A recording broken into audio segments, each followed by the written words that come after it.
The Titanic disaster. Yeah, you have probably seen the movie a million times, but trust me, there's more to this story than Jack Rose and the floating door that had room for Jack. On April 14th, 1912, the Titanic, a massive 882-foot-long beast of a ship, was out in the middle of the North Atlantic on its maiden voyage.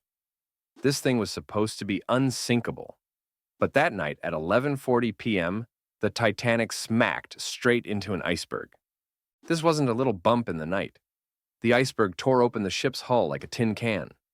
The Titanic was going down, and here's where human arrogance really kicked in. They didn't have enough lifeboats, not even close. Out of 2,224 passengers and crew, more than 1,500 people died, frozen in the icy waters, because there wasn't enough room in the lifeboats. It wasn't just the rich who got priority, though. The crew panicked. Lifeboats were left half empty, and there was confusion everywhere. People didn't realize how bad things were until the ship started splitting in half. Chaos. Pure, screaming chaos. And it all happened because they were speeding through an iceberg-filled zone, flexing on how invincible the ship was. And nature said, "Yeah, no." The Titanic disaster was a cold slap in the face that reminded everyone how small we are against the forces of nature. Indian Ocean tsunami. Fast forward to December 26th, 2004, and we have got the Indian Ocean tsunami, one of the most devastating natural disasters in modern history. It all started with a massive 9.1 to 9.3 magnitude earthquake off the coast of Sumatra, Indonesia. Because of this earthquake, the earth literally shifted, which caused a series of tsunamis that blasted across 14 countries. The waves were 100-foot-high monsters, wiping out everything in their path. Over 230,000 people died in this disaster. That is a number so huge, it is almost impossible to wrap your head around. Whole villages were flattened, homes were swallowed, and the ocean just took people. No warning, no mercy. Indonesia got hit the hardest, but Thailand, Sri Lanka, and India were also devastated. And it didn't stop there. Waves from the tsunami even reached as far as Africa. There were barely any warning systems in place. So people hanging out on the beach, enjoying their post-Christmas holidays, had no clue what was coming.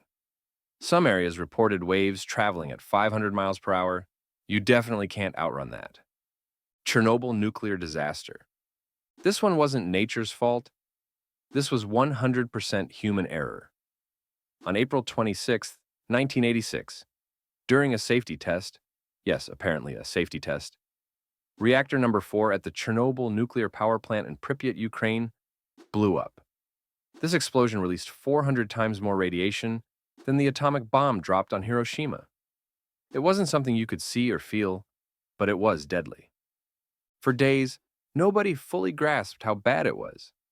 People in Pripyat went about their day, kids played outside, while an invisible cloud of radioactive particles hung in the air. It took way too long for authorities to evacuate the area. By the time people were moved, thousands had already been exposed to lethal levels of radiation. The immediate death toll was 31, but that is just the tip of the iceberg.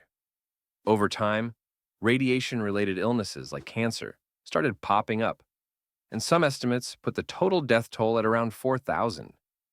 And that is just the humans. The surrounding environment was devastated, turning the area into a radioactive wasteland. And Chernobyl wasn't just a local disaster. Radiation spread across Europe, with traces detected even in Sweden. To this day, the site remains abandoned, a ghost town trapped in the aftermath of one of the worst man-made disasters in history. Chernobyl was a terrifying example of what happens when we play around with forces we don't fully understand, and the consequences. They last for generations. San Francisco earthquake. Let's jump back to 1906, when San Francisco got rocked, literally. On April 18th at exactly 5:12 a.m., while most of the city was still snoozing, a 7.9 magnitude earthquake hit. This bad boy ripped the San Andreas Fault for nearly 300 miles. Yeah, that is miles of earth being torn apart. The shaking was so strong that buildings crumbled like they were made of paper. But the real horror show was the fires. Gas lines ruptured, and fires spread out of control for days. In the end, more than 80% of San Francisco was destroyed, not just by the quake, but by flames turning whole neighborhoods to ash. The human toll was brutal. Around 3,000 people died, and over 400,000 people were suddenly homeless, living in tents and makeshift camps. Imagine the bustling San Francisco, a city on the rise, reduced to smoking rubble in a matter of hours. And the scariest part was that the ground liquefied in some spots, solid earth turning into quicksand like slush, swallowing buildings and people whole. It is one thing for the ground to shake, but for it to turn into soup? Yeah, not something you want to experience. San Francisco eventually rebuilt, but that earthquake left a scar that the city wouldn't forget. Halifax explosion. This explosion was so massive that it redefined what man-made disaster even meant. It was a cold morning on December 6, 1917, in Halifax, Nova Scotia. Two ships, one packed with explosives, collided in the harbor. What followed was a blast so powerful, it was like dropping 2.9 kilotons of TNT right in the middle of the city. To put that in perspective, this explosion was the biggest man-made one before nukes came along. The force obliterated everything in a 1.2-mile radius. Houses, schools, ships, all gone in a blink. The numbers are staggering. 2,000 people dead, 9,000 injured, and 25,000 left without homes. The explosion was so intense, it sent a shockwave that shattered windows 50 miles away. And as if that wasn't enough, the blast triggered a tsunami that slammed into the already devastated city. The whole area looked like it had been hit by a bomb, because it pretty much had. Halifax took years to recover, and the explosion left a permanent mark on the city. Bola cyclone. Hurricanes and cyclones are always scary, but the Bola cyclone takes the crown. It hit East Pakistan, now Bangladesh, and parts of India on November 13, 1970, and it was the deadliest tropical cyclone ever recorded. Wind speeds reached 115 miles per hour, but that wasn't even the worst part. The storm surge, the massive wall of water that gets pushed inland, was catastrophic. It wiped entire villages off the map, leaving nothing behind but mud and debris. Between 300,000 and 500,000 people lost their lives, a staggering death toll. Thousands more were displaced, and the region was left in chaos. The storm surge flooded huge areas, drowning crops, homes, and livestock. But this wasn't just a natural disaster. It had political aftershocks, too. The failure of the government to provide timely relief played a huge part in sparking the Bangladesh Liberation War, which eventually led to the creation of Bangladesh as an independent country. So, not only did the Bola cyclone destroy lives, it reshaped the political landscape of an entire region. Mount Tambora eruption. In 1815, Mount Tambora erupted in Indonesia. It is still one of the most violent volcanic eruptions in recorded history. On April 10th, Tambora blew up and obliterated itself. It sent 100 cubic kilometers of ash and rock into the sky. That is enough debris to bury whole cities under feet of volcanic dirt. The immediate devastation was huge. Around 71,000 people died, either from the eruption itself or the tsunamis it triggered. Entire villages were buried, and the landscape was forever changed. The eruption didn't just mess up Indonesia, it messed with the entire world. The ash that Tambora spewed out blocked the sun, which resulted in temperatures dropping globally. This led to what is now called the Year Without a Summer in 1816. Crops failed, which led to widespread famine across Europe and North America. People were freezing in the middle of summer, and food shortages were so severe that riots broke out. One eruption, on the other side of the world, created a ripple effect that lasted for years. Sometimes the earth itself can change the course of history. September 11th, terrorist attacks. September 11th, 2001. A day that doesn't need much explaining because it is deeply rooted in history. On that morning, terrorists hijacked 4 planes. Two smashed right into the Twin Towers of the World Trade Center in New York City, another crashed into the Pentagon in Washington, D.C., and the last one went down in a Pennsylvania field after the passengers fought back, saving who knows how many more lives. Nearly 3,000 people were killed in the chaos. The country, and honestly the world, was in shock.